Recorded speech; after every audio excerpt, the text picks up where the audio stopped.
Good morning, members of the press, ladies and gentlemen.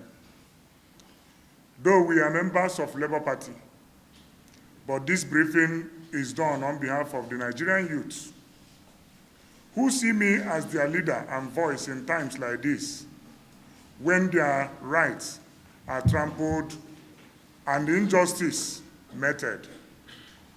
We have chosen not to be silenced or forced to keep silent in the face of abuse of privilege by some privileged individuals who are hiding under the color of hallowed chambers of the National Assembly.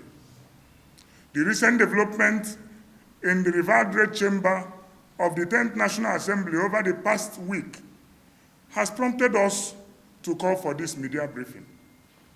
It is no longer news that one non-compliant Labour Party senator, Kennedy Ahanotu, representing Edo South Senatorial District, was used as a willing tool to perpetuate what has been widely described as injustice and the humiliation of a youthful voice in the Senate, in the person of Mrs. Natasha Ahanotu, without proper investigation.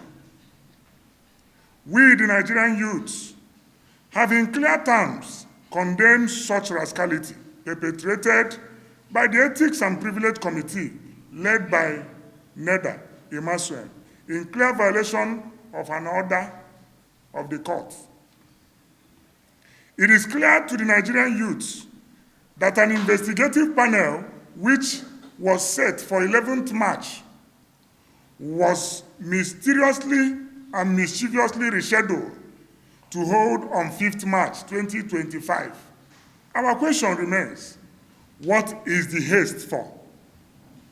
It is on record that this 10th Senate is not known to have shown much urgency or speed in most of their public hearings that has direct bearing with public interest, such as the call for the amendment of the Electoral Act that will lead to electoral reform, or security sector or economic reform, amongst others. But they were in a haste to suspend an opposition voice using a readily available, unseasoned opposition senator who has never added any value to the Labour Party since he was elected, and his activities in National Assembly has not in any way reflected the ideologies and philosophies of Labour Party. Given such a hasty decision to suspend Natasha, Senator Nigerian Ahanotu and his subsequent posturing afterward has no doubt left everyone in shock about the possible dislike for womanfolk, a character which may be construed as being a misogynist. To the best of our knowledge, the Labour Party is a party for social democrats with tremendous respect for the female gender and the youth alike. It is also believes so much in the principles of fair hearing, rule of law, and gender parity. We therefore make the following demands. 1, the 10th Senate should immediately resign the suspension of Senator Natasha Ahanotu and reconstitute a morally and mentally balanced committee to do proper investigative hearing of the matter to salvage the already tainted image of the 10th Senate. We demand that Senator Kennedy Ahanotu be recused from the reconstituted committee, and I think we also recommend to the Labour Party to consider suspending him.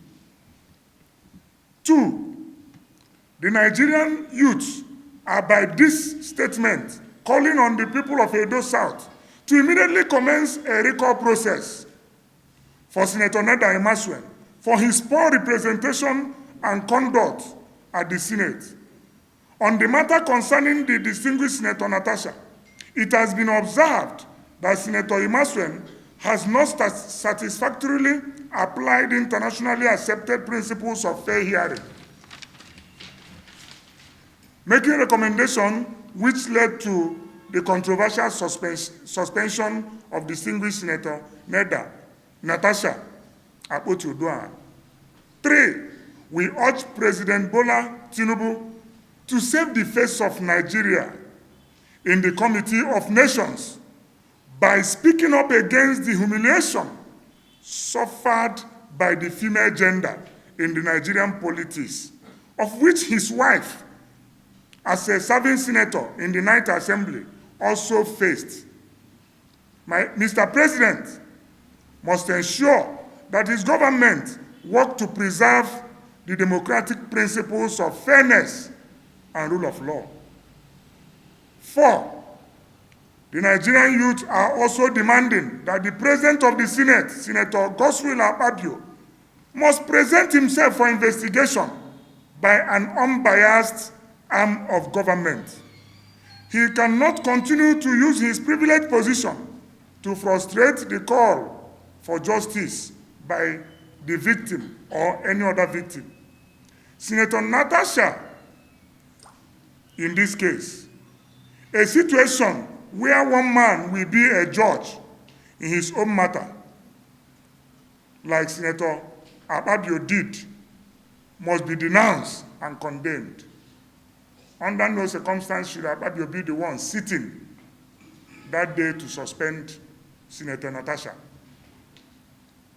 In conclusion, we shall continue to speak despite the intimidations, despite the threatening political environment in Nigeria, orchestrated by the current ruling oligarchy.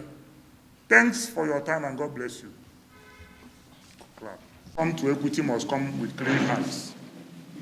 The rules of the Senate is not stronger than the Constitution of the Federal Republic of Nigeria, which made it clear that there must be principle of fair hearing, and it must be applied in every matter concerning citizens of Nigeria, be it a common citizen, be it a senator, be it a president, be it a governor. There must be an application of that principle of fair hearing.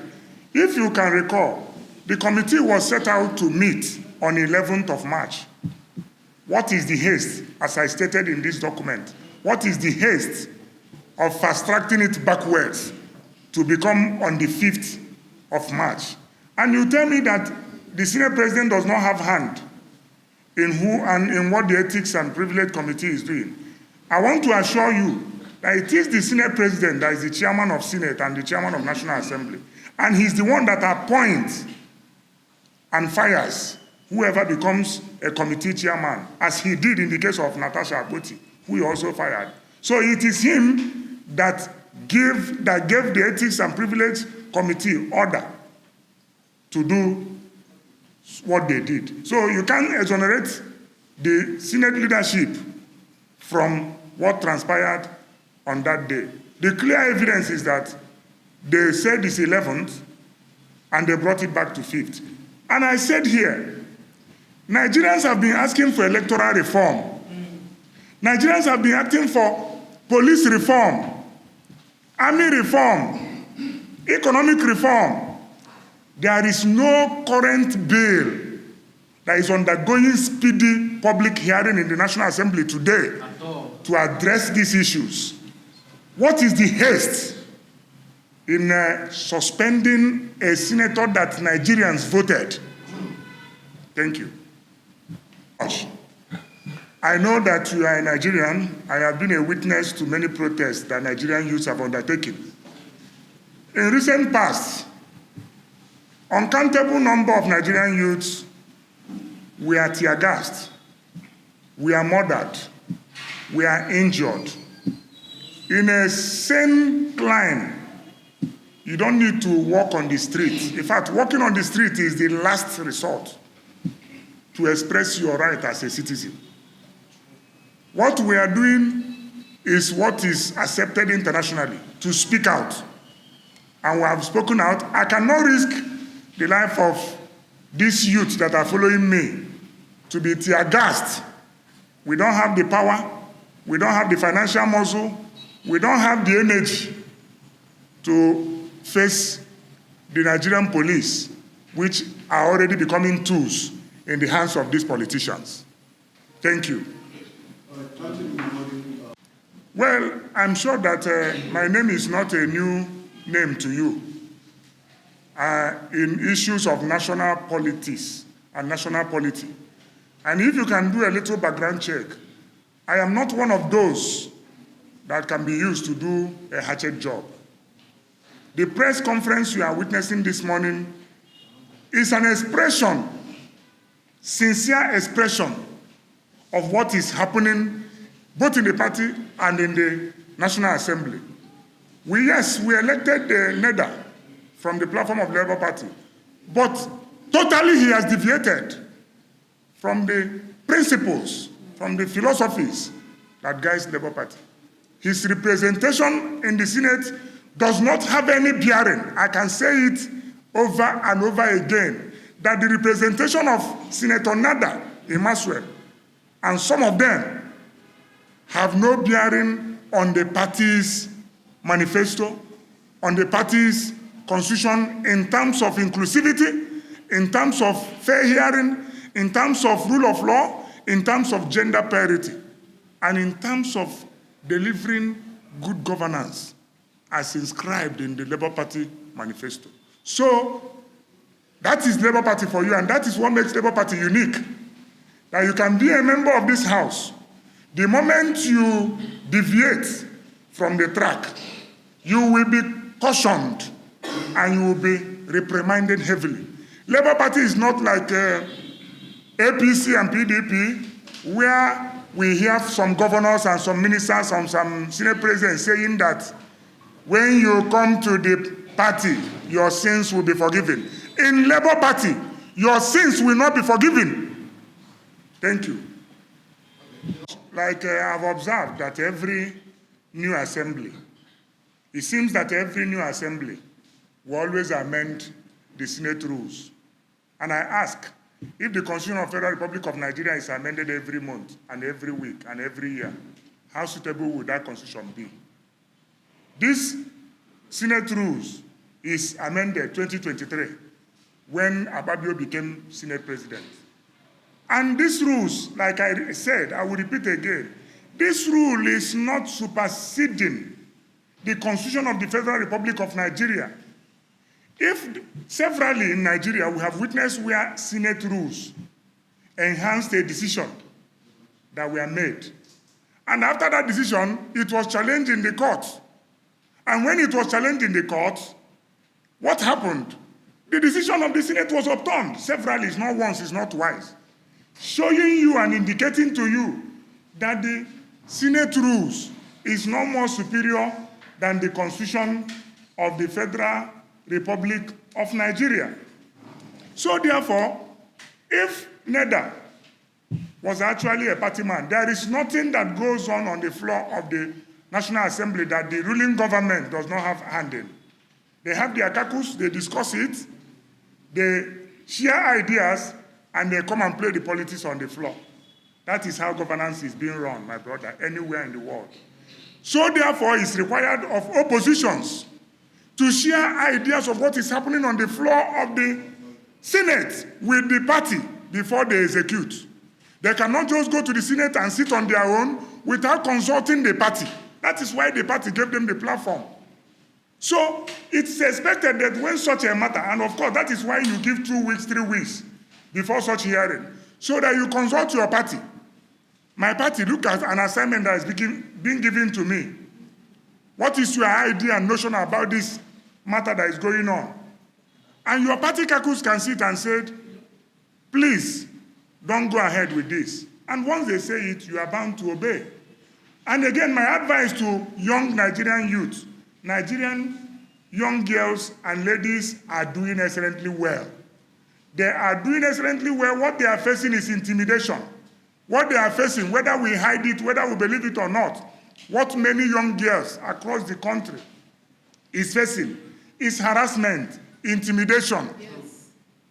True of us? True. True or false? True. What many young Nigerian girls are facing in the polity is intimidation, sexual harassment. Let's mention the name. It's happening in Israel. And we say no to sexual harassment. We say no to sexual harassment. Thank you very much. Solidarity forever.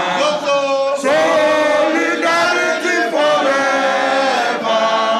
Solidarity forever. For the always fight for our rights. Solidarity forever. Solidarity forever. Solidarity forever. We shall always fight for our rights. Thank you very much, and God bless you.